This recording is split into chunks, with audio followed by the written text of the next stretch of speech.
I think we are making a difference. I think that people accept that we're about professionalising or further professionalising the Special Constabulary and aligning ourselves with the regular police service.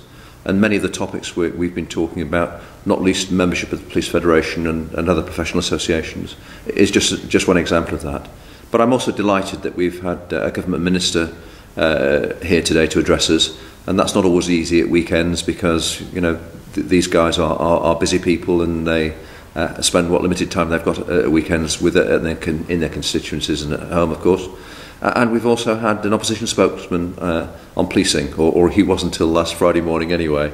And it's fascinating to learn about what their views are, what their plans are also. The suggestion that they're going to have or run an inquiry of their own, headed by Lord Stevens, and that will in itself be very interesting, of course. Yeah, I mean, I think forces are working very, very hard to recruit and retain.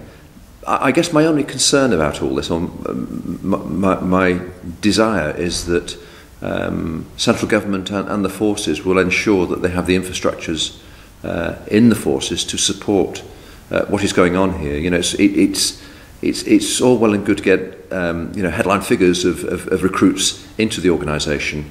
We really want to make sure that we retain those people and we get the maximum benefit from their membership of the Constabulary, the Special Constabulary. You know, it costs an awful lot of money. It's not a free service. It's a low-priced cost, if you want, for recruiting special constables and having them performing policing duty in support of the regular service. But we have to have that infrastructure in place as well, and that's, I think, the point that we need to make to government and to the various organisations who are responsible for it as well.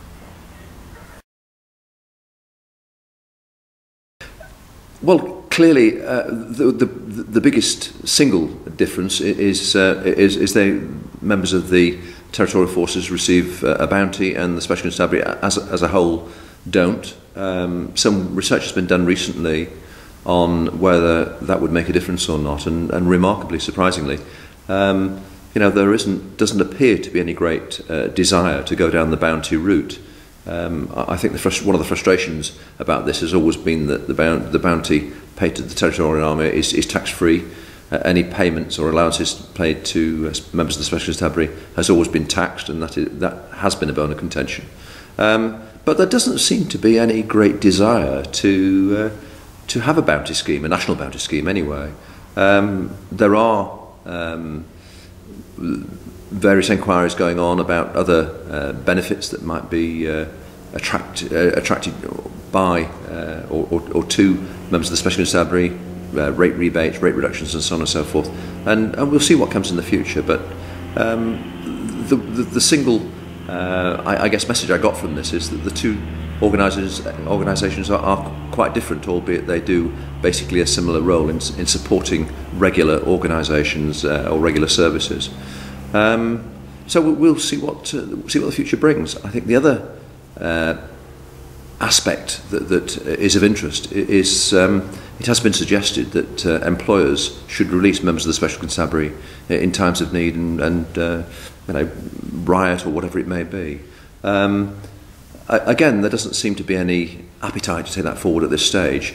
Perhaps in the future, if some other crisis arose, then maybe it's one that would be pursued. But at the moment, I don't see any appetite anywhere for that to be pursued.